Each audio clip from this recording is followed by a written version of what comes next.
مفتی صاحب ایک سوال میں اس میں ایڈ کر رہا ہوں، اس پر آپ نے بڑی تفصیلی بات کر لی ہے.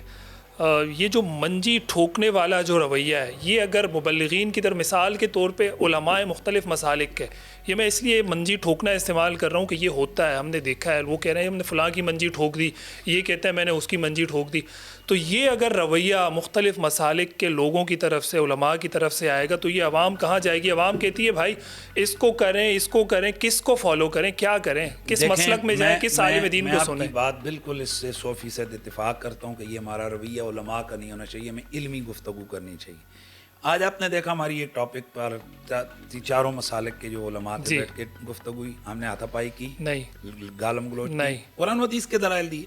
تو بھائی آپ مثبت طرح سے بحث کریں اور عوام سنیں، مزے لے، اپنا یعنی دماغ بحث اس کھولے. لیے تو نہ ہو کہ میں جیتا یہ ہارا، یہ جیتا میں ہارا. بات یہ ہے میں اگر اپنے ایک موقف پہ کھڑا ہوں تو میں منافق تو نہیں ہوں نا. جی، میرا موقف ہے کہ میں حق پہ ہوں، تو جب میں حق سمجھتا ہوں تو میں تو اپنے حق کو ثابت کرنے کے بیان لیے کروں گا، پوری قوت کے ساتھ بیان کروں گا. تو آپ یوں سمجھیں کہ اس کا مطلب ہے ہم مولوی منافق نہیں ہوتے ہیں. ہمارا جو موقف ہے ہم اس پر ڈٹتے ہیں. کیوں؟ کہ ہم اس کو قرآن و سنت کے مطابق صحیح سمجھ رہے ہوتے ہیں. باقی آپ فیصلہ کریں، اس کو سنیں. جو منجی ٹھوکنے والی آپ نے بات کی ہے، 2 + 2 بھائی 5 ہوتے ہیں، 4 ہیں. 4 دنیا کہتی ہے، میں تو نہیں کہہ رہا. بھائی یہی ہے، ابھی گوگل جیسا سوال کریں گے ویسا جواب ہوگا. تو جب ادھر سے ہوگا میں منجی ٹھوک دیتی، تو میرا حنیف قریشی بھی جا کر جہلم اس کے باہر جا کر کھڑا ہوگا جناب اکیڈمی کے باہر، اور آخر میں آ کر پھر وہ پریس کانفرنس کر کے کہے گا منجی ہنج ٹھوکی جا. سمجھ گئے نا؟ تو یہ اصل میں ایک رویہ کہاں سے جنم لے رہا ہے، اس چیز کو دیکھا جائے. مجھے یہ بتائیں، میں اداروں سے سوال کر رہا ہوں، اس بچے نے ایک پوسٹ شیئر کی جس میں حضرت معاویہ رضی اللہ تعالیٰ عنہ کے حوالے سے جملے تھے، اور وہ آگے چل کر وہ چیز سامنے آ گئی. اچھا، انویسٹیگیشن افسر لکھ رہا ہے، FIA لکھ رہی ہے کہ یار اس سے آگے کوئی چیز نہیں ہے، یہی ہے. اور میں ان تمام مولویوں سے بھی پوچھنا چاہتا ہوں، اس پہ تو آپ سب لوگوں نے مظاہرے کیے، سارے کیے. یہ جو جیلم کے اندر بیٹھ کر سر عام حضرت معاویہ رضی اللہ تعالیٰ عنہ کی گستاخیاں کر رہا ہے، جو تمام دیگر اہل بیت کے اوپر جو بھونک رہا ہے، نے لفظ بھونک کھل استعمال کیے. کیوں؟ اس شخص نے اپنی گفتگو کے دوران کہا کہ ابو حنیفہ بھونکا تھا. اچھا، امام اعظم ابو حنیفہ کے لیے بھونکنے کا لفظ استعمال کیا. یار آج ایک عالم دین کے لیے آپ کا قانون کہتا ہے کہ اگر کسی کے مذہبی شخصیت کو کوئی ڈیمیج کرے، اس کے خلاف زبان درازی کرے، تو اس کے خلاف آپ کا قانون حرکت میں آتا ہے. یہ اس طرح کی بے ادبیاں کر رہی ہے بندہ بیٹھ کر، اس کے خلاف کیوں نہیں حرکتیں ہو رہی؟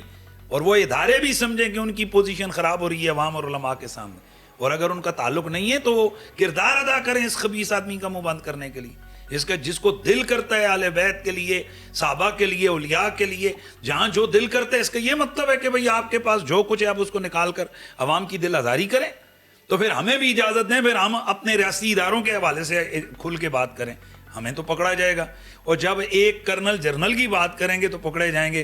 یار تم امام ابو حنیفہ کو گالیاں دے رہے ہو، تمہیں کوئی پوچھنے والا نہیں ہے. صحابہ کرام کی بے ادبی ہو رہی ہیں، کوئی پوچھنے والا نہیں ہے. اور میں ان علماء سے کہوں گا خدا کے لیے، وہ جسے کہتے ہیں نا کہ بالکل سیدھا جو پہلے ہی لیٹا ہوا ہے اسی پہ نہ چڑھیں، ادھر آئے نا، بولیں نا. آپ کیوں نہیں بول رہے ہیں؟ وہ جماعتیں جو ریلیاں نکال رہی ہیں، سارا کچھ کر رہی ہیں، وہ آئے نظر ہے اس کی طرف کیوں نہیں بات کر رہے ہیں؟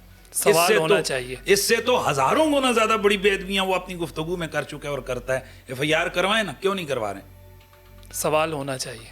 باقی یہ ہمارا موقف ہے، کوئی بھی صحابہ کی بے ادبی، کسی بھی صحابی کی بے ادبی، کسی اہل بیت کے فرد کی بے ادبی کرے، اس کے خلاف قانونی کارروائی ہونی چاہیے. ہم بالکل اس کی حمایت کرتے ہیں، لیکن تحقیق اور تفتیش ہو. میں اپنی بات مجھے سوچ رہا ہوں نا میں کہ میری لفظوں میں تو تھی بے ادبی کہ بھئی وہ حضرت عمر بن العاص کے بارے میں بولا، پر یار وہاں گفتگو جب دیکھ رہے ہیں کہ میں بات عمر بن سعد کر رہا ہوں، نہیں دینے چاہیے. ٹھیک ہے، اتنے جلدی اگلے بندے سے پوچھنا چاہیے یہ تو نے کیا کیا ہے. اگر وہ بندہ ڈٹ رہا ہے، وہ کہتا ہے ٹھیک ہے میرا یہی موقف ہے، میرا خیال ہے احناف کا موقف بھی یہی ہے. تو پھر اس حوالے سے اس چیز کی تھوڑی سی کریں. اس وجہ سے بہت نیگیٹو چیزیں جا رہی ہیں. یہ جو بلاسمی کے قانون کی سختی کے حوالے سے بات ہو رہی ہے، میرے خلاف جب ان لوگوں نے FIR لانچ کروائی، خاص ایک جو طبقہ ہے، اس کی وجہ سے کتنا نقصان ہوا. آپ کی اسمبلی میں وہ جو جانے والی تھی، وہ جو گئی، اس کو انہوں نے دلیل بنایا کہ بھئی حنیف قریشی جیسے بندے پر توہین صحابہ کا پرچہ ہو سکتا ہے. تو جو بیچارے عام دکاندار اور بیچارے وہ لوگ ہیں ان کی کیا رہے گی؟ اور تم اس کی سزا بہت رکھ رہے ہو تو لوگوں کو کیا جواب دو گے؟ تو اس وجہ سے اس کا بڑا اثر ہوا. تو اس کا مطلب ہے کہ کوتاہی ہمارے جذباتی لوگوں سے ہوتی ہے، جس کا نقصان ہمارے اوورال بڑی ایشوز پر ہوتا ہے.